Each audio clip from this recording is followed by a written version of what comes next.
So earlier today I used this to take some photos on the car behind. It is a GoPro Hero5 with a Luxebell cage housing, and then on the front I've got a 52mm thread which allows me to put a neutral density filter on and also a circular polarizer. Why would I want to do that? Well, very simply, I wanted to be able to take a shot which would allow me to slow down the shutter speed so I could get some blur around the car, and I also wanted a polarizer so I could actually see through the windscreen. This is mounted on a RigWheels magnetic mount. If you've watched the videos, you probably haven't yet because they won't be live, but they will be soon. On our trip to the States, we use these all the time for taking GoPro shots. They are brilliant, and I'm going to show you why.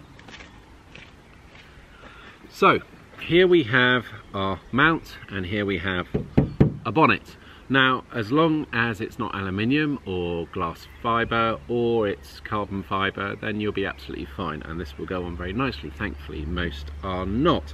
So we can set this up and it goes on here like so.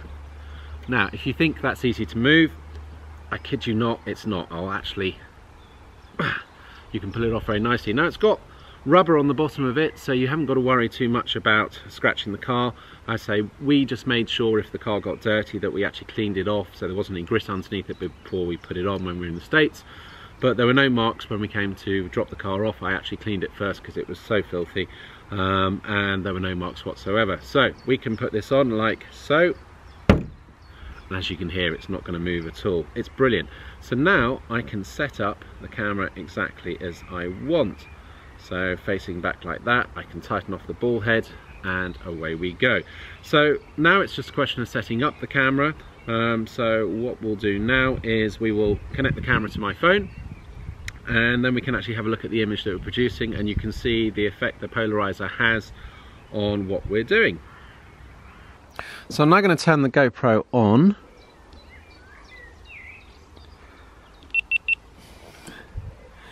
And you can see what we've got there, so I'm going to just quickly line it up.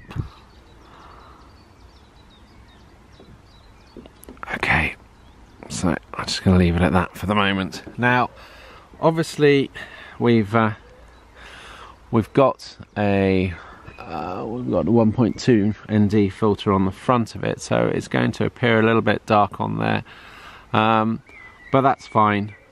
I'm not too worried about that. The problem is the sun's gone in a little bit since I wanted to come and do this, but I think we'll be able to show exactly what we want. So I'm going to just connect in to the camera. Starting preview, we'll do that later.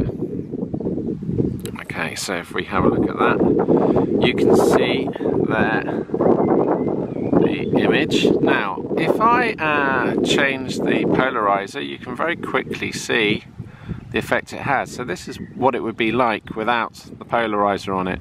All we're going to get is the reflection from the clouds. And if you didn't have anything on there, just normal GoPro, that's what you'd see.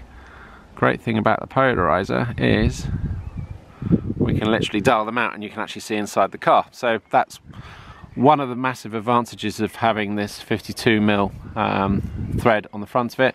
And as I say, the other reason is having the ND. Now, what I have done is I have changed the settings. So if we go into the settings here, you will see, now I've got it set on 12 megapixel linear because I didn't want it too wide. If you have it wide and you've got two filters on the front there, you will find that you get vignetting. That's a bit of a shame because the GoPro only records RAW when it's set on its wide setting, but because of the vignetting it's not worth it.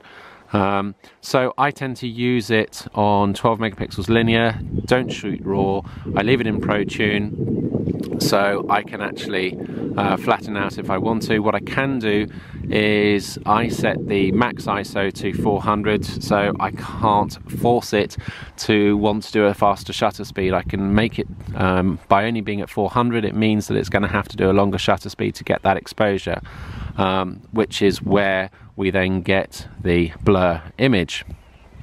And that's really it, to be honest. It's really reasonably simple from there onwards.